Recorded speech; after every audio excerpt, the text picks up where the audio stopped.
Good morning. I'm Pastor Mike. Probably around the ages of like 7 or 8 years old, I was at my friend's house who lived right down the street from the house that I grew up in. And I don't remember the thought process here, but we were in his garage and we were looking for something to do when we found some tennis rackets. And then we found a bunch of random objects. So our game that we were going to do was to just take random objects and see how high we could smack them into the air. So they think about tennis ball, and then we smack it really high. Army man, then we smack it really high. It was a lot of fun, this game that we created. It was really innocent. It was innocent until we found a pile of rocks. Yep. So we took some rocks, and we decided to smack them as high in the air as we could do it. And what added to the layer of fun to this is once you smack that rock into the air, you lose sight of it, right? So we had no idea where these rocks were going, which we just thought was hilarious, and we thought it was awesome. That is, until I heard a crash. The sound of glass breaking from my latest launch. I looked over to where the sound came from, and I saw that my friend's neighbor's really old fancy car's back window was shattered. And in that moment, I jumped on my scooter and I pedaled as fast as I could all the way home. And I got to my house and I ran through the door, I sprinted up the stairs, I got to my room, I shut the door, I turned off the lights, and I hid in the corner.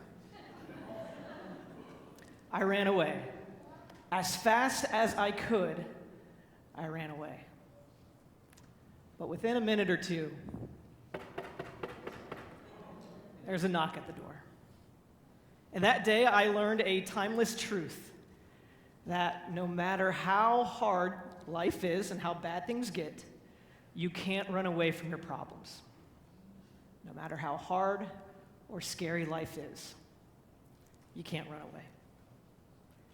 Today, we are starting a new 6-week series looking at the book of Ruth. And the book of Ruth is in a time period where life is really, really hard, and life is really difficult. This was a time period, as verse 1 is going to reveal to us in just a second, that the judges ruled in Israel. And the judges ruled in Israel because there was no king. And it says in the text, you see this over and over, but the people did whatever was right in their own eyes. So basically, one godly judge would rise up, but then the people would revert back to doing whatever was right in their own eyes. You can imagine if people are doing whatever they wanted, whatever they thought was right in their own eyes, you can just imagine the consequences.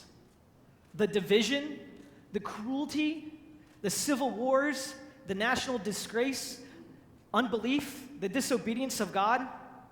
I mean, this truly is one of the lowest points in all of Israel's history. So it's in that context we begin in the book of Ruth, but there is one more thing.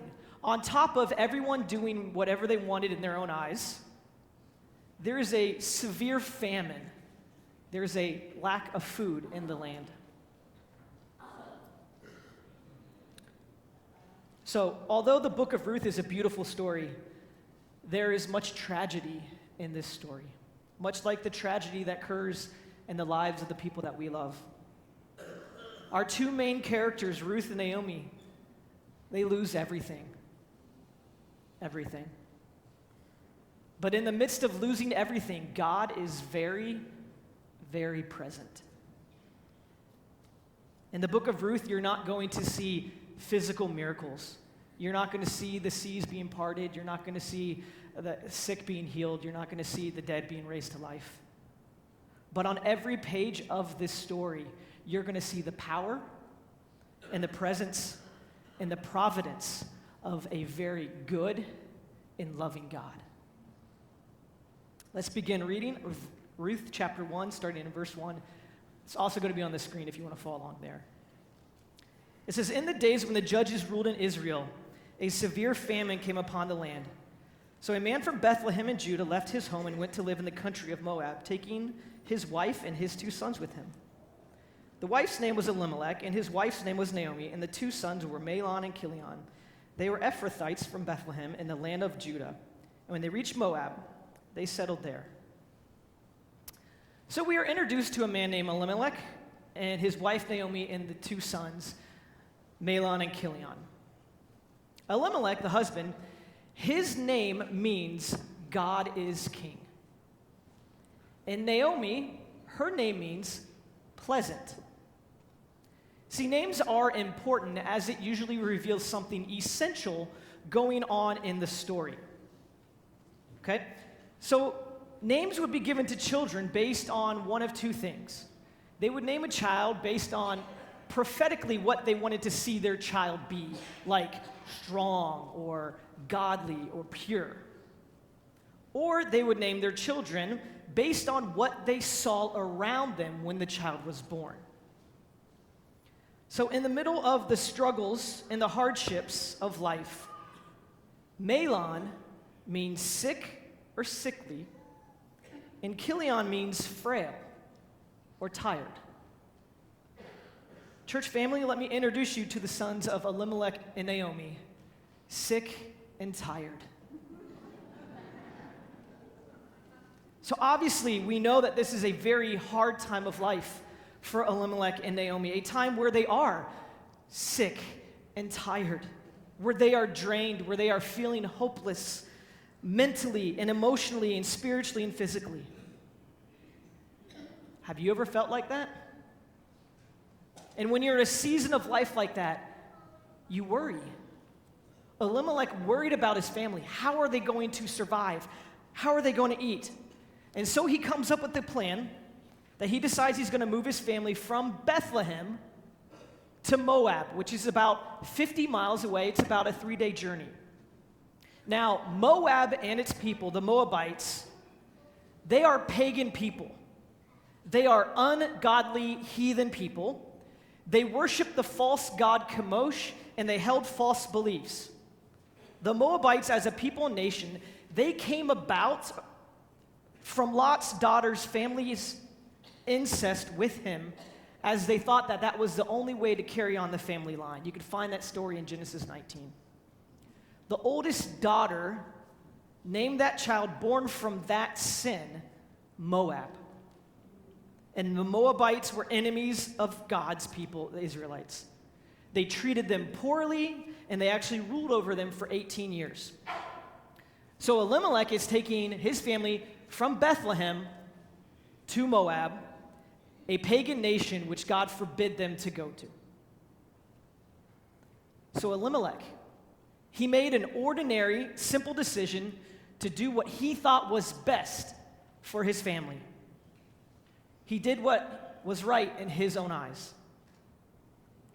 But that decision meant that Elimelech was abandoning God's land. He was abandoning God's people.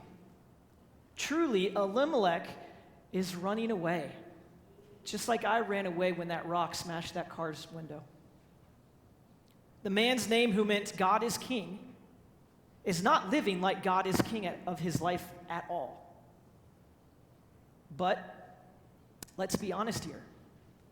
If you were him, and there was a famine in the land, and you could not provide for your family, can you blame him for wanting to go somewhere else where there's a better economy, a better job, and more opportunity to provide for your family? I can understand that, can't you? But what we need to understand is that where Elimelech failed is that he was prioritizing his family's economic state over their spiritual conditions. In other words, for example, sometimes we think that if someone has a job offer and that job offer is for more money, then that's God's will and that's what we should do and that's where we should go. I mean, maybe it is, maybe it isn't though. You know, I've known people who are growing and thriving spiritually. They are plugged into life groups. They are regularly attending and serving and participating in church. The whole family, their whole family is cared for. Their whole family is loved on. Everyone is growing. And then they move and they leave to take a job somewhere else with more money. And what this family discovers is that yes, they have more money, but they have less God. My encouragement to you, church family, is don't prioritize economics, money, over the presence of God in your life or in the life of your family, like what Elimelech did. So let me ask you, what do you do when times get tough, when times are difficult? What do you do? Do you trust and obey God, and do you stay in Bethlehem? Do you stay in God's land with God's people? Or do you leave, and do you run to Moab? During the period of Judges, the nation of Israel, time and time again, did what was right in their own eyes.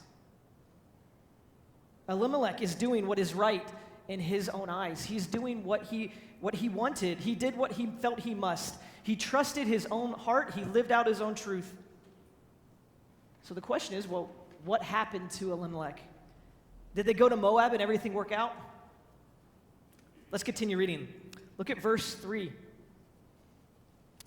says, Then Elimelech died, and Naomi was left with her 2 sons. The 2 sons married Moabite women. One married a woman named Orpah, and the other a woman named Ruth. But about 10 years later, both Mahlon and Chilion died. This left Naomi alone, without her 2 sons or her husband. Why did Elimelech and Naomi leave Bethlehem? So they wouldn't die. A simple, ordinary decision that they thought would bring life brought death. Elimelech dies first.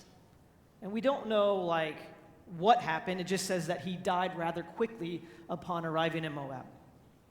Then verse 4 tells us that the sons, remember sick and tired?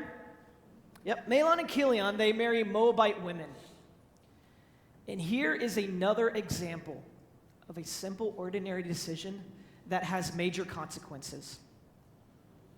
Mahlon, you see, God forbids his people to marry outside of their nation, their people. And there's a reason for that, and we're going to get to that.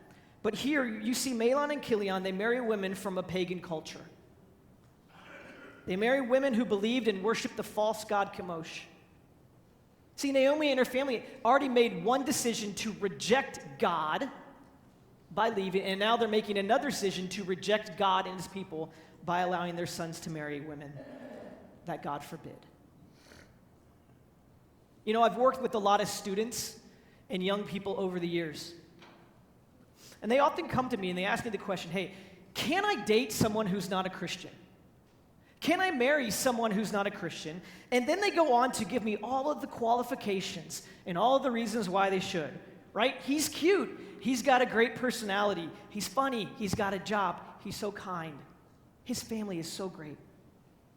And these guys and girls think deep down that later on in the relationship, they're going to convert them to Christianity. And finally, when they're done talking, I tell them, no, it's not okay. The Bible tells us in 2 Corinthians 6 that we are not to be yoked with non-believers. And why does God do that? It's because he is loving. And God is giving us loving boundaries to set us up for the best possible God-honoring marriages and partnerships as parents. I mean, think about it. Why would you want to be married to someone that when your kid gets sick, they can't and won't pray over your child? Why would you want to marry someone who will not go to church with you, who will not worship with you, who won't go to life group with you? I mean, why do you want to marry someone who does not share your faith that drives your life and drives your decisions? Why marry someone who doesn't share your core foundational faith beliefs? For Mahlon and Chilion, they marry outside their faith. And verse 5 tells us that 10 years later, they die. Once again, it does not tell us how it happens.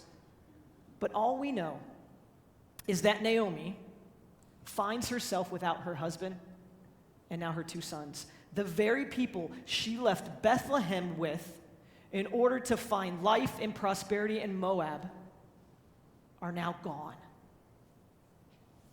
And now all that's left is 3 lowly widows. It's tragic. Simple choices, major consequences. Look at verse 6.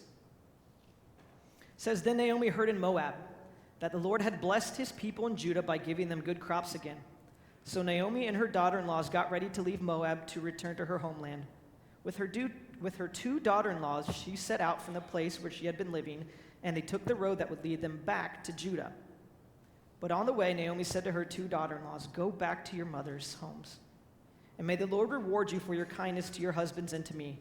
May the Lord bless you with the security of another marriage. Then she kissed them goodbye, and they all broke down and wept. No, they replied, we want to go with you to your people. So this next part of the story, honestly, it really confused me. And what I'm referring to is the actions in the heart of Naomi.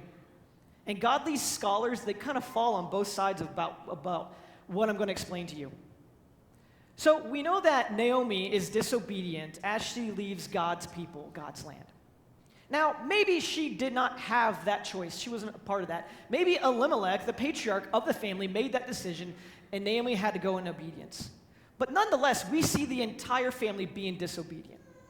And then we see the family being disobedient again as they allow their sons to marry Moabite women.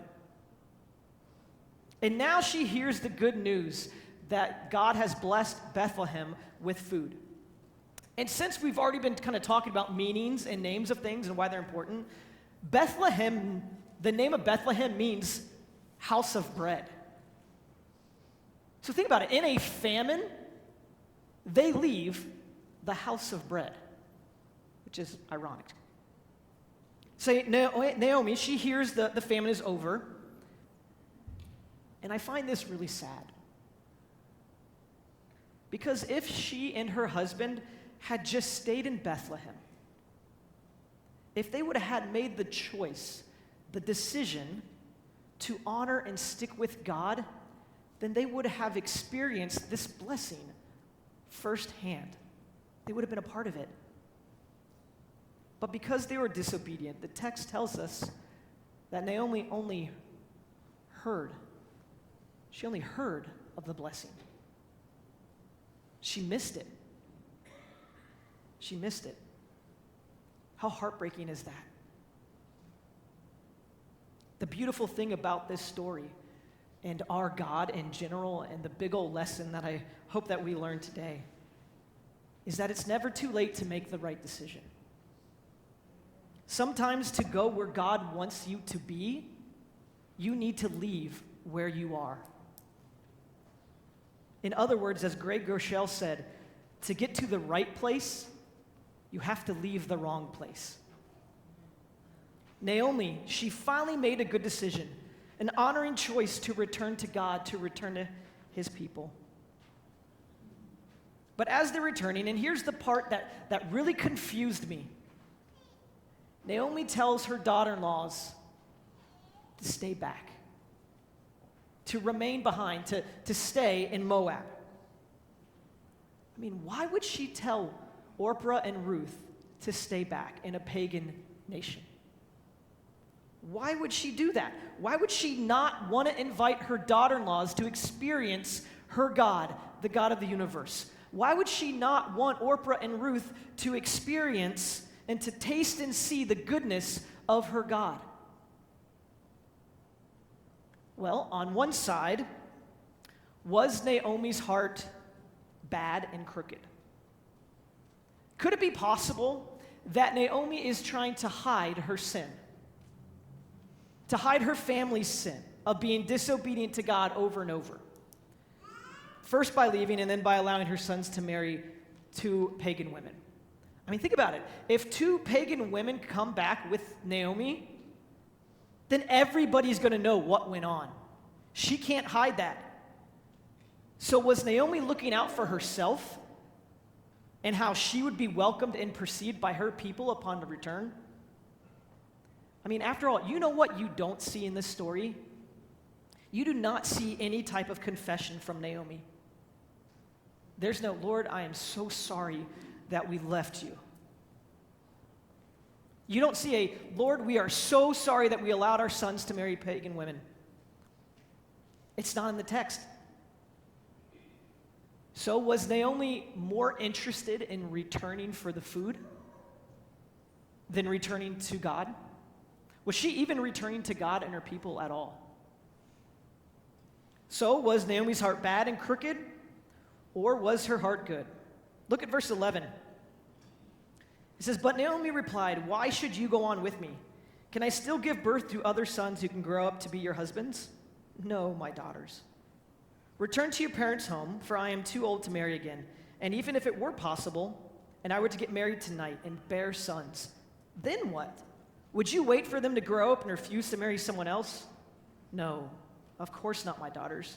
Things are far more bitter for me than for you, because the Lord himself has raised his fist against me.' And then they wept together, and Orpah kissed her mother-in-law goodbye, but Ruth clung tightly to Naomi." All right, so here's the other side of the coin now. Was Naomi's heart good? Was she actually interested in what's best for her daughter-in-laws? Yes, everything that she said is true. She is too old to get married. She is too old to have children and babies again, or to have those babies, grown up and being ready to marry Orpah and Ruth. So in the eyes of Naomi, was she actually prioritizing the livelihood of her daughters-in-laws over her own loneliness, over her own sacrifice, her own loss of family?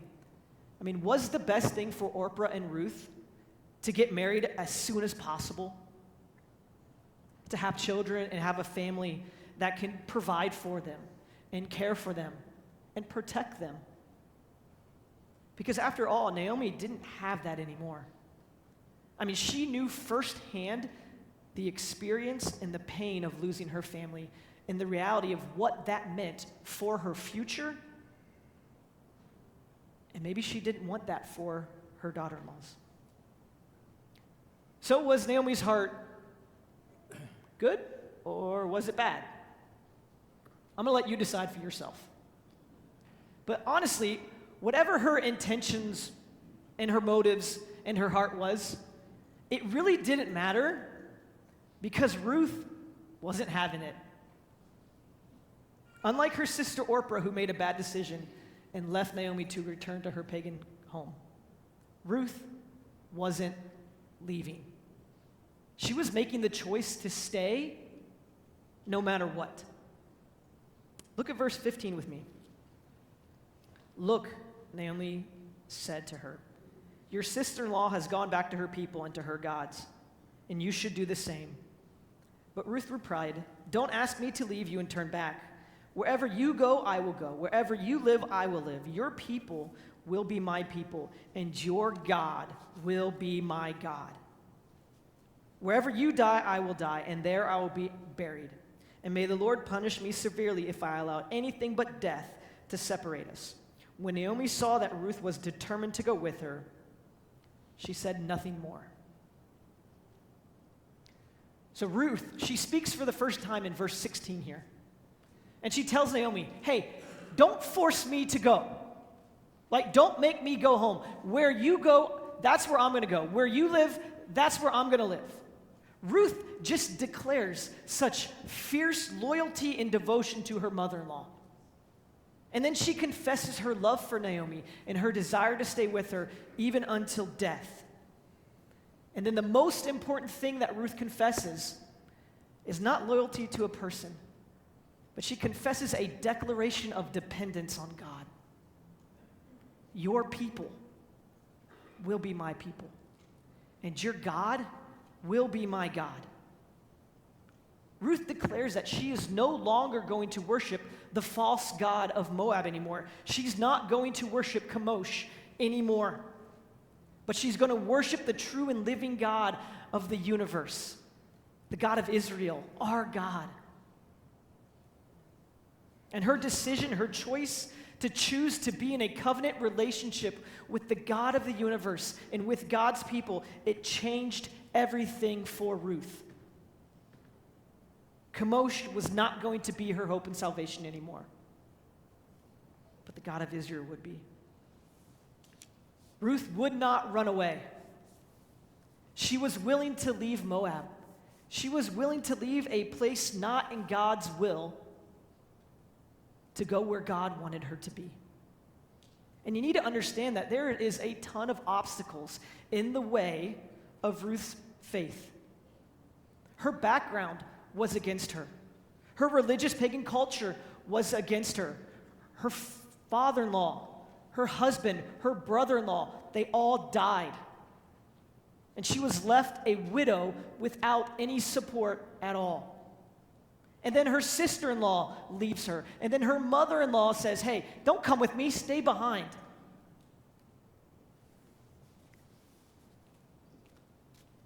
In the midst of all of that, and in spite of all of that, she trusted God.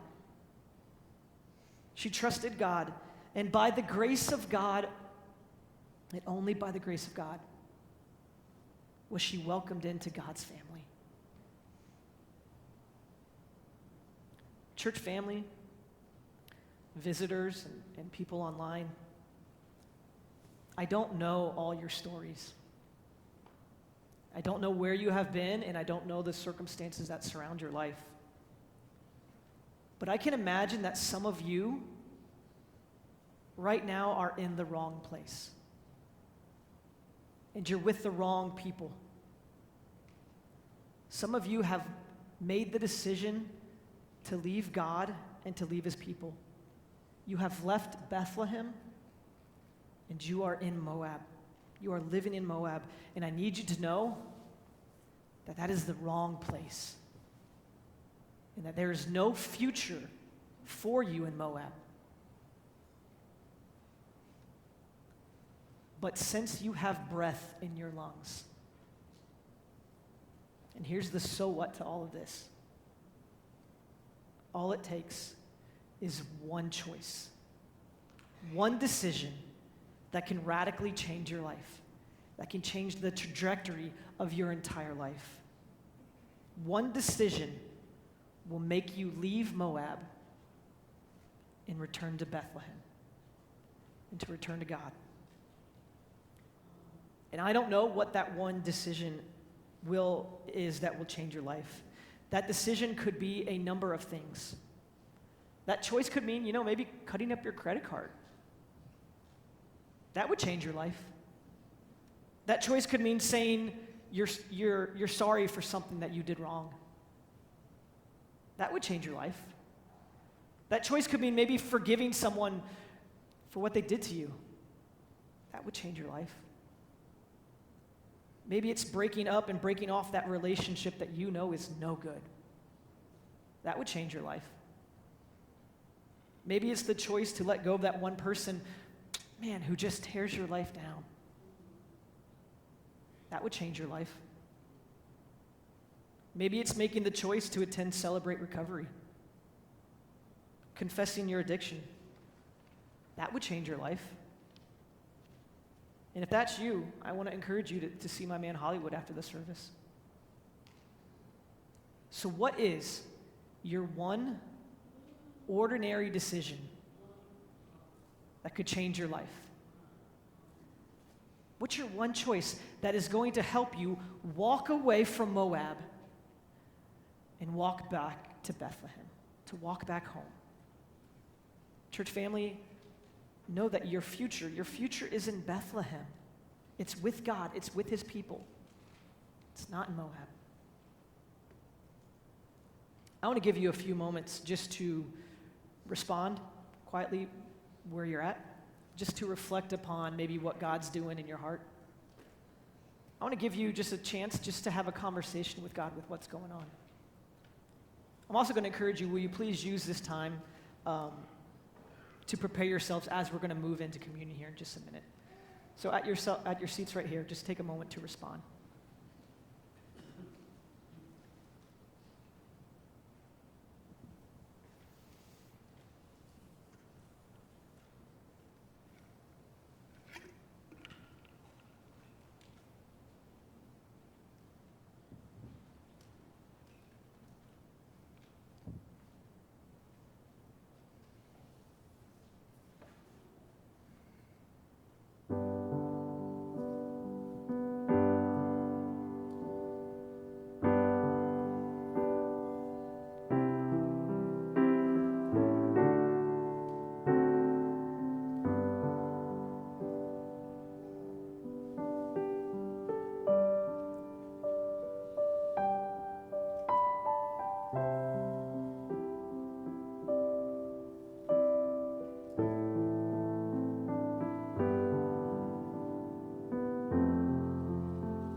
result of the sin that was between Lot and his daughters, 2 children were born, and those 2 children became the nations of Ammon and Moab.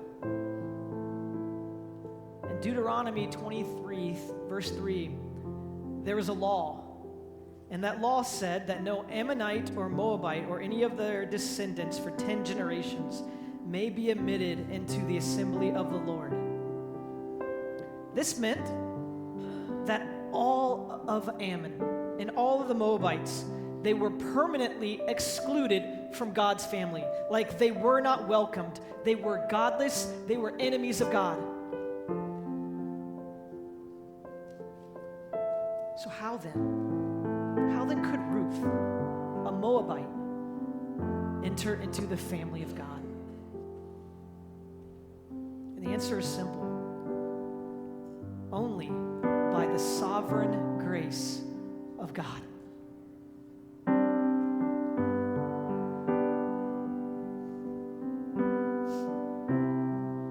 You see, law has a way of excluding us from God's family.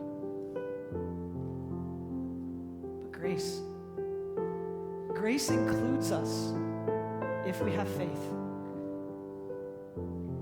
And that same grace and faith that welcomed Ruth, it welcomes you and I. It's available to you and I, whether for the first time or the 100th time. And that grace is available to you because of what Jesus did on the cross.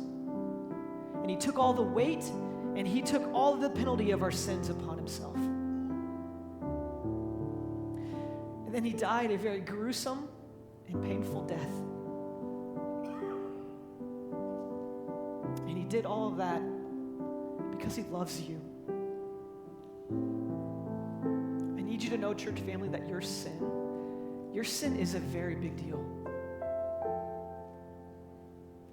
But there's grace that is given to you if you want forgiveness.